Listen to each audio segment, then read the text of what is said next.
He's an athlete, actor, and entrepreneur. He's considered to be one of the greatest, if not the single greatest, basketball player of all time. He's worth over $1 billion, and his brand grosses over $2.25 billion every year. He's Michael Jordan, and here are his top 10 rules for success.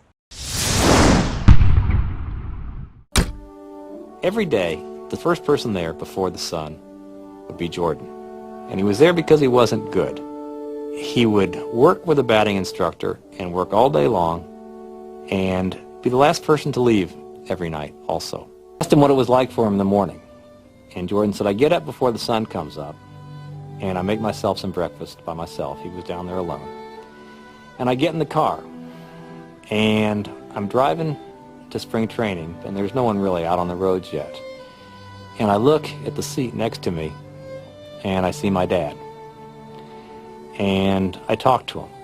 I think to myself, Pops, we're doing this. We're doing this together. And the day would end, and he would say to the batting instructor, can we do a little more? I think I'm getting this. I think I'm learning this. I think I'm getting this. And that's when Sports Illustrated put him on the cover, saying that Michael Jordan has embarrassed baseball. And as I would watch him there every night as the sun was going down and the other ball players had left, and I would see this guy working to get better, Michael Jordan working to get better, I couldn't help thinking that if you ever have children, you ought to pray that they grow up someday to embarrass you like this. I played professional basketball for the Chicago Bulls. 32 seconds to go. A 1-point lead for Georgetown. Gordy to Black. The time, 18. Shot, Jordan! Michael Jordan! If I had to trace my evolution, the Michael Jordan evolution, it always had to start back in college, hitting a shot against Georgetown in 1982 when I really didn't know exactly what I was doing. North Carolina has won the 1982 NCAA championship. It awakened a person inside of me to excel, to compete, to excel, to be one of the best, or be the best. That drove me. And I guess with that shot, it kind of ignited a fire inside of me that nothing was going to stop me. 100-1 if they score. Jordan down the middle, all the way! Jordan to the hoop! Tipped it out to Jordan down the lane, all the way! It's getting delivered by Jordan, who has it on the break, driving all the way in! Oh, he's got an unbelievable goal! He's put it in and it counts! I wanted to excel my game and isolate my game from everybody else. That I was more than just, a few dimensional. Even when it came to Magic Johnson, and I mean, Magic Johnson was a crowd pleaser. He was a good offensive player. He was a great motivator. Average defensive player. I wanted to change that. I wanted to take another step. I wanted to do all those things, that could separate me from Magic Johnson. I'm not saying he wasn't great. He still is great, but we're great in our own different way. And that was motivational for me. And to this day, it still is. I've missed more than 9,000 shots in my career. I've lost almost 300 games. 26 times I've been trusted to take the game-winning shot and missed. I've failed over and over and over again in my life. And that is why I succeed. I never feel that I'm at my best. I feel I still have room to improve.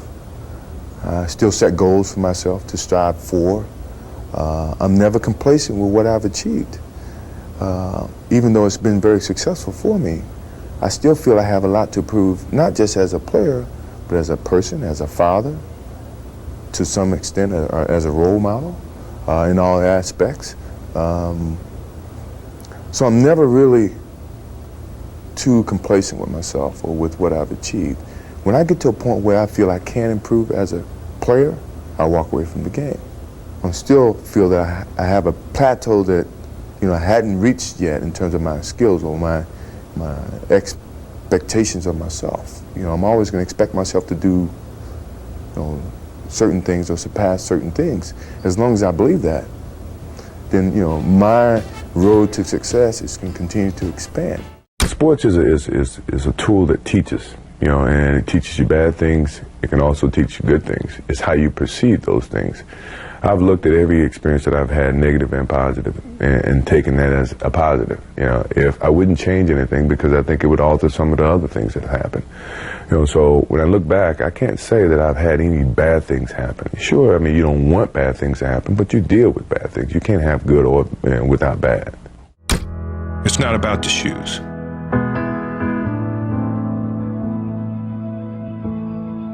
It's about knowing where you're going, not forgetting where you started.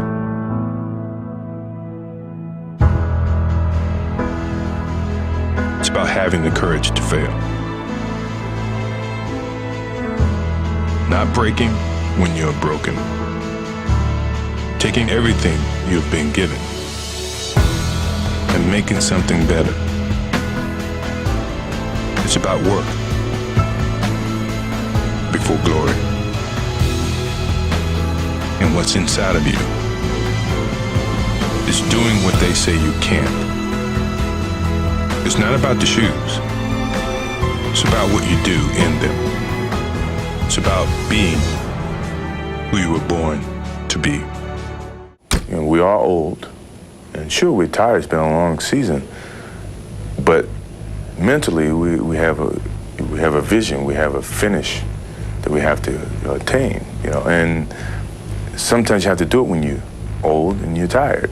You know, and I think it's the test of your will to succeed when you have to deal with, you know, some of these negatives. And I'm pretty sure, you know, by the end of this playoffs, you'll see the old and the tired people were very, very young and strong mentally. Maybe it's my fault. Maybe I led you to believe it was easy when it wasn't.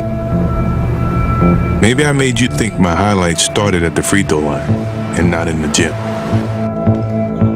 Maybe I made you think that every shot I took was a game winner. That my game was built on flash and not fire. Maybe it's my fault that you didn't see that failure gave me strength, that my pain was my motivation. Maybe I led you to believe that basketball was a God-given gift and not something I worked for every single day of my life.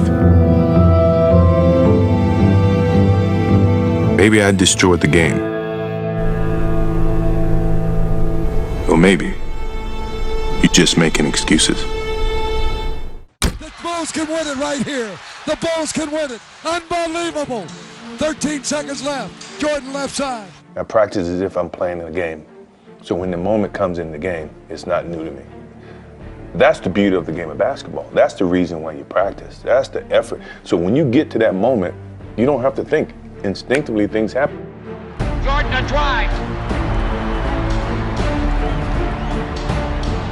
Hangs, fires, yes! The Bulls lead 87-86. Michael Jordan with 45 points.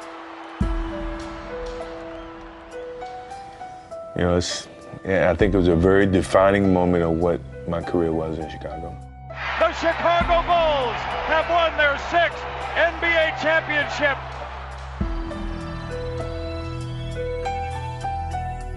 If that's the last image of Michael Jordan, how magnificent is it?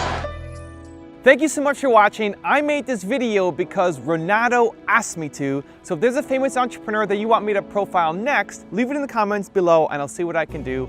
I'd also love to know which of Jordan's top 10 rules you like the most. Let me know in the comments. I'm going to join the discussion. Thank you for watching. Continue to believe, and I'll see you soon.